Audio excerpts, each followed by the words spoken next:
สบายดีเด้อพ่อแม่พี่น้องสบายดีตอนเสาร์วันเสาร์เนาะนี่จะมาแกงปลากดเนาะนี่เขาซื้อปลากดมา3 ตัว3 ตัวนี่50 บาทเนาะ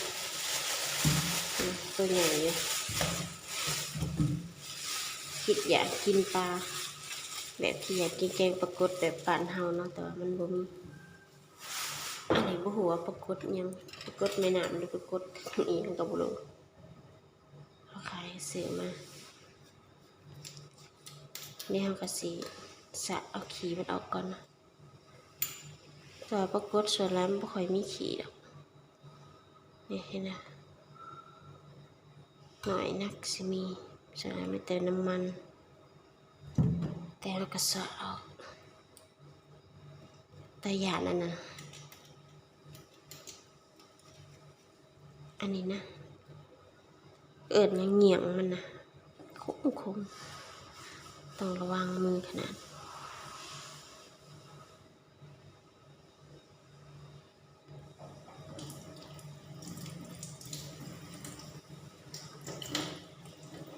เอาพุงมันออกเอ๊ะ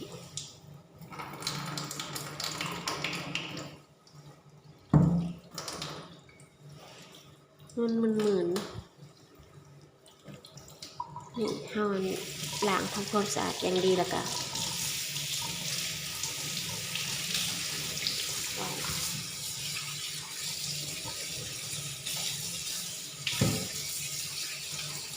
เสียไปแกงนะมันแกงปลาดุกใส่หมักบวบหอมหมักบวบเหลี่ยมแซ่บมาเบิ่งมาชมนะแกงแบบนี้แกงแบบบ้านๆธรรมดาสะอาดเรียบร้อยล้างปลาแล้วมาเบิ่งเขาเนาะขึ้นเรียบร้อยแล้วเดี๋ยวสิชุดเขา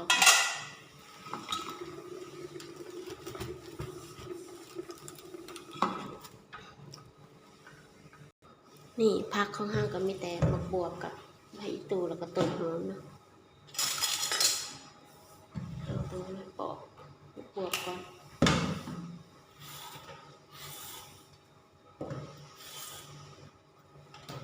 บวบนี่อ่อนดีใส่บวบอันนี้มันสีหอมมันสีแต่ว่าใส่แป๊บเดียวแล้วก็ปิดไฟนะเนี่ยมันเละ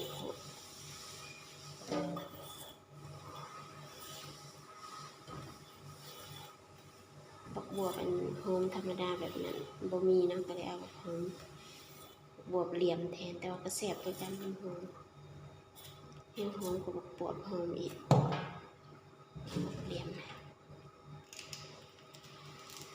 โอ้ยหน่วยนี้คือแก่แท้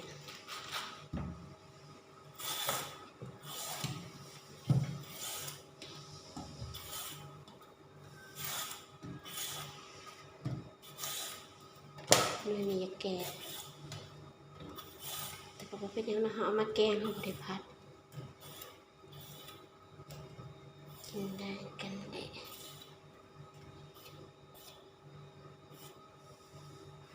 ปอกยังไงเอามีด2 คมปอกง่ายแต่ว่าเอามีดธรรมดาปอกก็สิแล้วยากเนี่ยก็สิล้างแล้วก็พักไว้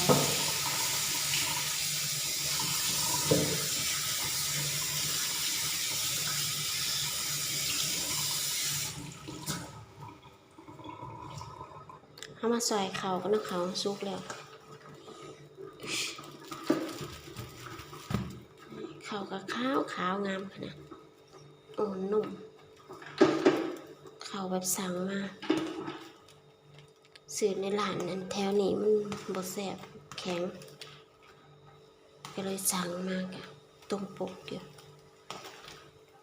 กินแซ่บกินนัว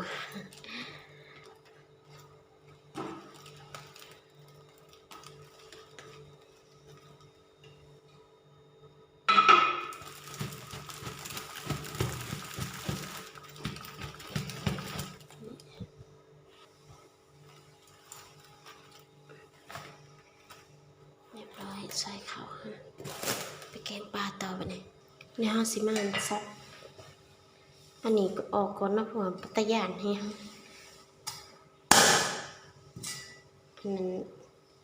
มันยังเงียงมันนี่ถ้าพอออกเลยปัตยานก็หั่น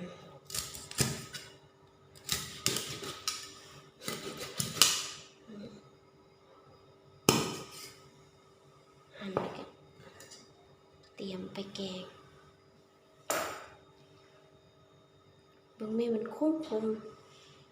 เวลาห่อนคนเสียว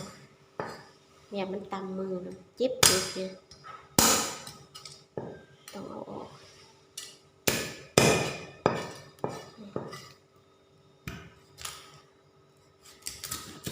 กแล้วโอเค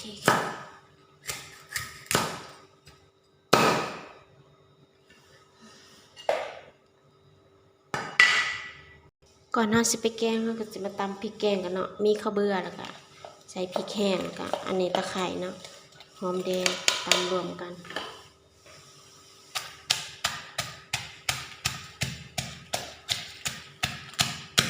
อันนี้เครื่องแกงครับ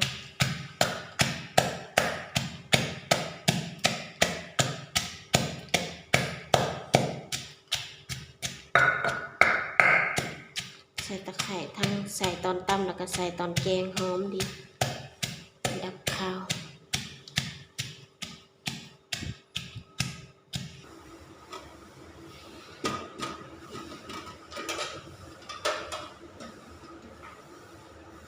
เราใส่ตะไคร้ใบมะกรูดลงไป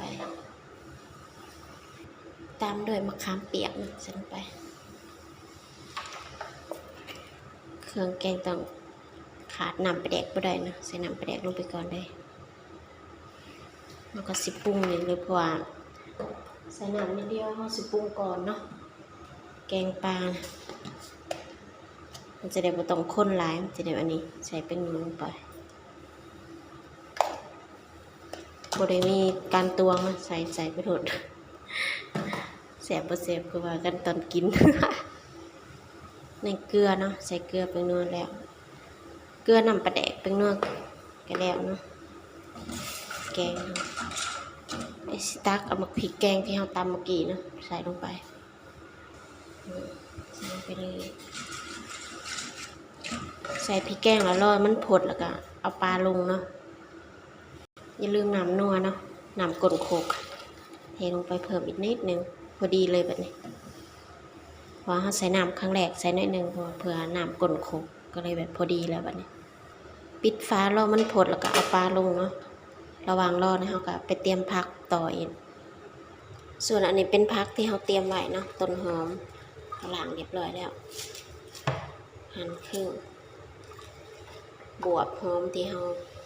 ปาดเขาก็หั่น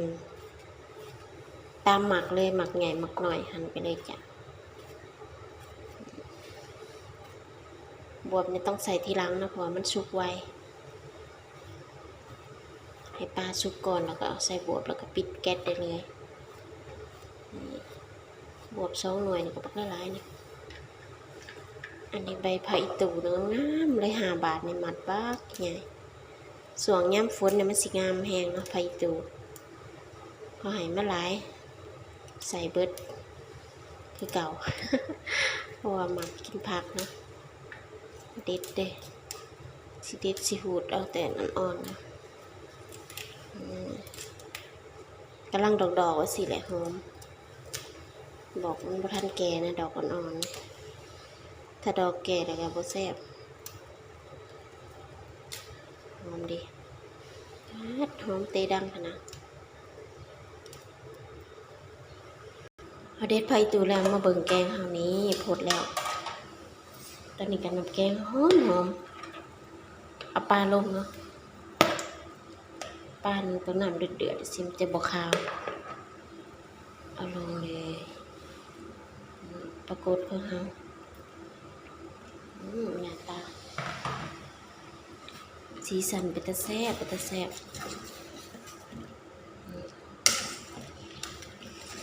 ว้าวหอมขนาดหอมพริกแกง เดี๋ยวปิดให้ปลาสุกก่อนแล้วค่อยเอาบวบกับอันผักที่เฮาเด็ดเมื่อกี้เอาลงเนาะปิดฝาไว้ก่อนให้มันพดสักพักหนึ่งก่อนมาเบิ่งแกงปางเฮาทะเลสุกแล้วเนาะโอ้โหหอมแห้งแต่เนี่ยเอาแกงบ่เผ็ดมันก็สิบ่แซ่บเพราะว่าอันกินปรากฏมันก็สิข้าวกันปลาที่เฮาหาธรรมชาติเนาะขออนุญาตชิมเบิ่งก่อน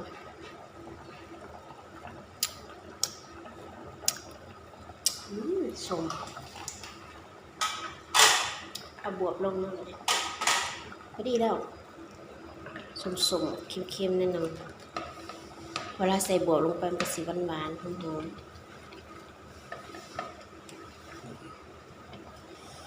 ใส่ผักลงไปก็เต็มหม้อ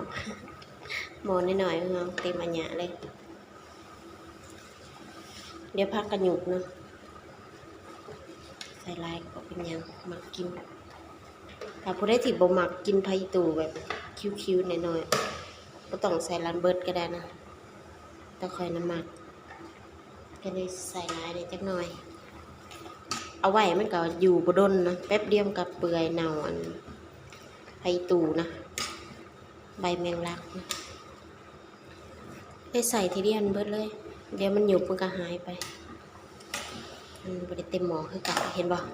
พักหยุบมันก็หายไปแล้วครึ่งหนึ่งเนื้อตะบะกัวก็สิแกงบ่หึงดอกว่าบวบอันนี้มันสุกไวข้าวเดียวกับปิดแก๊สเนี่ยคนมันเข้ากันแล้วกันแล้วเราแต่มันพดแห้งๆแล้วก็ปิดไปเลยจ้ะใส่บวบลงไปหอมแบบนี้หอมตัวๆเลยปิดฟ้าไว้สักพักหนึ่งก่อนเนาะรอมันผดแห้งๆแล้วก็ปิดแก๊สได้เลยเนี่ยมาเบิ่งแกงแท้แดนนี่ผดแล้วผดบัวแล้วเป็นตะแซ่บบ่นี่หน้าตาประมาณนี้นะรสชาติก็สิออกหอมๆหวานๆอันหมักจากบวบแล้วก็เผ็ดจากบักพริกเนาะส้มจากบักขามเนี่ยกลมๆเลยกินรสชาติรวมๆแล้วก็แซ่บก็เท่านั้นแหละแซ่บแท้แน่นอนนะน้องเดี๋ยวปิดแก๊สกันเนาะเอาไว้ดนเดี๋ยวบวบมันสิเปื่อยโพดนี่หอมแซ่บนี่น้ำแกงมาเด้อวันนี้กินข้าวกันแซ่บๆคลิปนี้อำลาพาจากประเภทเท่านี้เนาะค่ะก็ไลค์ก็แชร์กดติดตามเพื่อบ่พลาดคลิปใหม่ๆไปแล้วสบายดี